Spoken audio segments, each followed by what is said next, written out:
Hay lugares en el mundo que es mejor dejar en paz. Lugares que guardan secretos tan oscuros que desafiarlos es invitar a la perdición. Hoy te voy a contar la historia de uno de esos sitios, el cementerio que nunca olvida. A las afueras de un pueblo pequeño, casi olvidado por el tiempo, existía un cementerio antiguo.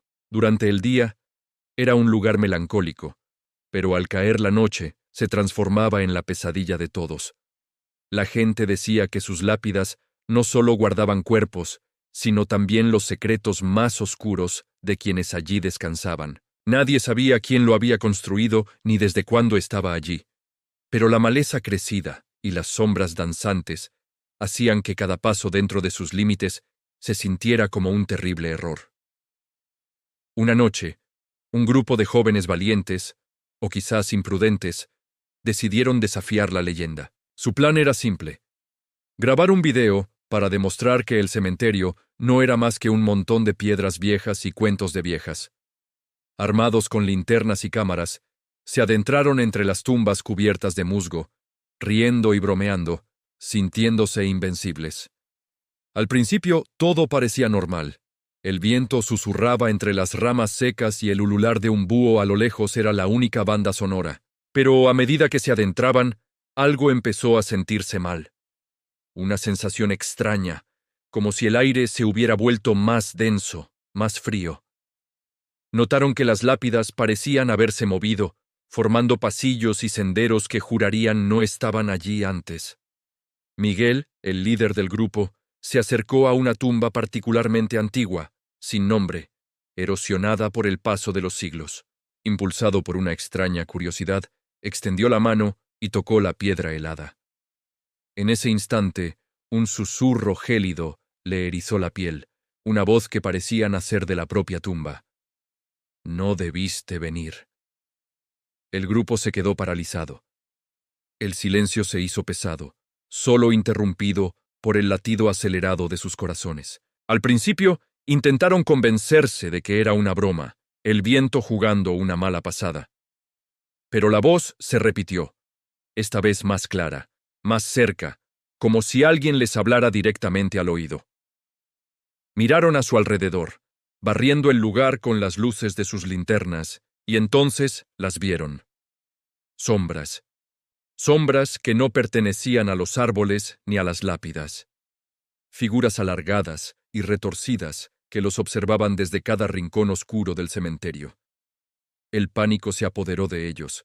Decidieron correr, huir de ese lugar maldito, pero el camino de regreso había desaparecido. Las lápidas, que antes formaban senderos, ahora bloqueaban la salida, creando un laberinto imposible del que no podían escapar. Cada tumba que pasaban con desesperación les mostraba un nuevo horror. Una lápida tenía grabado el nombre de uno de ellos. Otra, fechas futuras que marcaban un final inminente. Algunas mostraban fotografías de personas que nunca habían visto, pero que reconocieron al instante como los desaparecidos del pueblo, cuyas historias se contaban en susurros. Intentaron usar sus linternas para encontrar una salida, pero una a una, las luces parpadearon y se apagaron, sumergiéndolos en una oscuridad casi total. Un frío antinatural los envolvió, calándoles hasta los huesos. Y entonces escucharon pasos. Pasos lentos y pesados detrás de ellos, como si alguien caminara sobre un lecho de huesos rotos. El suelo vibraba con cada pisada. Cada vez que se giraban, no había nadie. Pero las risas sí estaban ahí.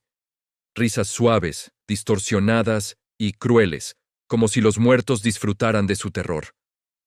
Miguel, en un último acto de desesperación, gritó su nombre y el de sus amigos, esperando una respuesta, cualquier cosa que no fuera ese silencio aterrador.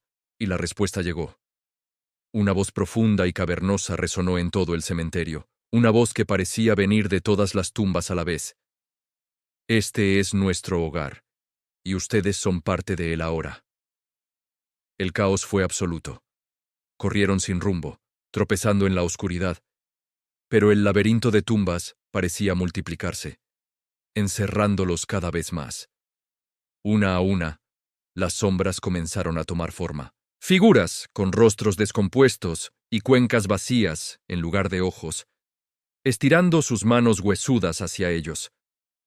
Miguel sintió un frío desgarrador en el pecho, una presión insoportable, como si una mano helada lo estuviera agarrando desde adentro. Al amanecer, solo encontraron a Miguel. Estaba en la entrada del cementerio, pálido, temblando de forma incontrolable, murmurando nombres que nadie reconocía. Entre balbuceos, contaba historias de un cementerio que estaba vivo, un lugar que recordaba a todos los que osaban perturbar su paz y que nunca, nunca los dejaba ir. Los habitantes del pueblo, al escuchar su relato, reforzaron la vieja advertencia. Nadie entra al cementerio después del atardecer, y dicen que, incluso ahora, si te atreves a pasar cerca en una noche sin luna, podrías escuchar los susurros de aquellos que quedaron atrapados, y quizás, solo quizás, veas figuras moverse entre las lápidas, recordándote que algunos lugares no quieren ser visitados, y que el cementerio nunca, nunca olvida.